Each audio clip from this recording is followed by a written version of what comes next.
Prologue, Louvre Museum, Paris, 10:46 p.m. Renowned curator Jacques Saunier staggered through the vaulted archway of the museum Great Gallery. He longed for the nearest painting he could see, a Caravaggio. Grabbing the gilded frame, the 76-year-old man heaved the masterpiece toward himself until it tore from the wall and Saunier collapsed backward in a heap beneath the canvas. As he had anticipated, a thundering iron gate fell nearby, barricading the entrance to the suite. The parquet floor shook. Far off, an alarm began to ring.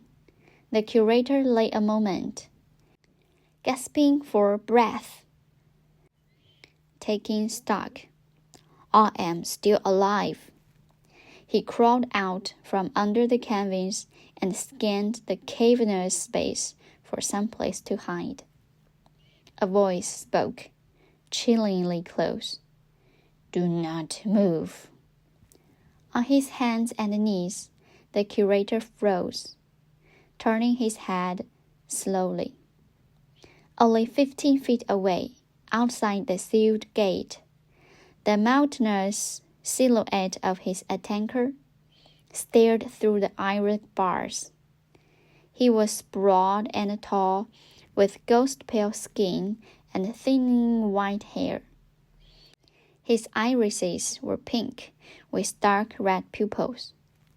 The albino drew a piston from his coat and aimed the barrel through the bars, directly at the curator. You should not have run. His accent was not easy to place. Now tell me where it is. I told you already, the curator stammered, kneeling defenselessly on the floor of the gallery. I have no idea what you're talking about. You're lying.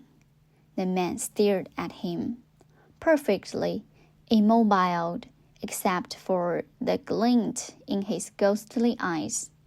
You and your brethren possess something that is not yours. The curator felt a surge of adrenaline. How could he possibly know this? Tonight, the rightful guardians will be restored. Tell me where it is hidden, and you will leave. The man leveled his gun at the curator's head.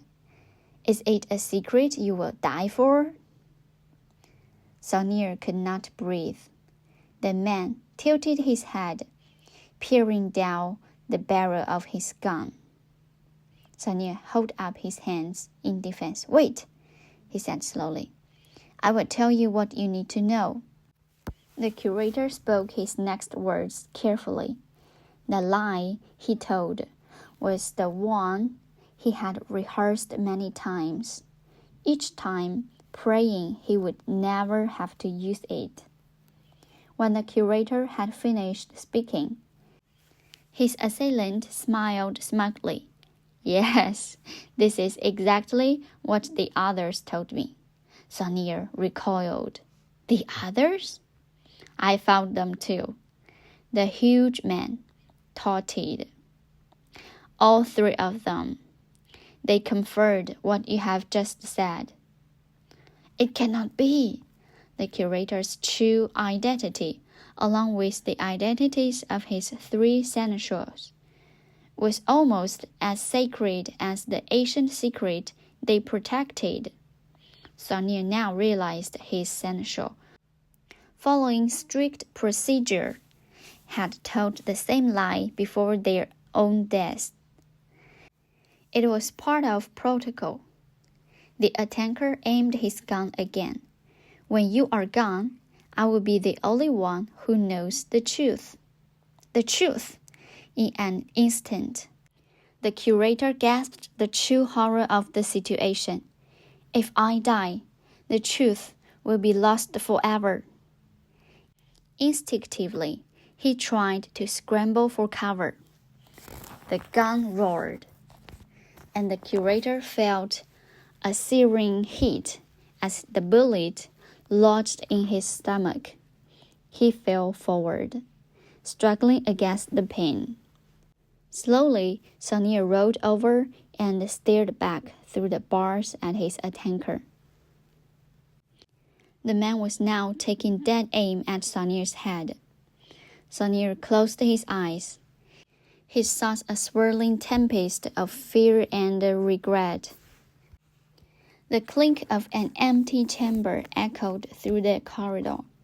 The curator's eyes flew open. The man glanced down at his weapon, looking almost amused. He reached for a second clip, but then seemed to reconsider, smirking calmly at Sonia's gun. My work here is done. The curator looked down and saw the bullet hole in his white linen shirt. It was framed by a small circle of blood, a few inches below his breastbone. My stomach! Almost cruelly, the bullet had missed his heart. As a veteran of La Guerre d'Algérie, the curator had witnessed this horribly drawn-out death before. For 50 minutes, he would survive as his stomach acid spilled into his chest cavity, slowly poisoning him from within. Pain is good, monsieur, the man said. Then he was gone. Alone now, Jacques Sanier turned his gaze again to the iron gate. He was trapped, and the doors could not be reopened for at least 20 minutes. By the time anyone got to him, he would be dead. Even so, the fear that now gripped him was a fear far greater than that his own death. I must pass on the secret. Staggering to his feet, he pictured his 3 murdered brethren. He thought of generations who had come before them, of the mission with which they had all been entrusted, an unbroken chain of knowledge. Suddenly, now, despite all the precautions, despite all the fail-safes, Jacques Sanier was the only remaining link, the sole guardian of one of the most powerful secrets ever kept. Shivering, he pulled himself to his feet. I must find some way.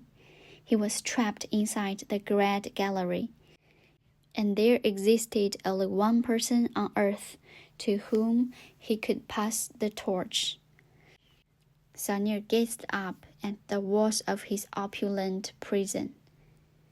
A collection of the world's most famous paintings seemed to smile down on him like old friends.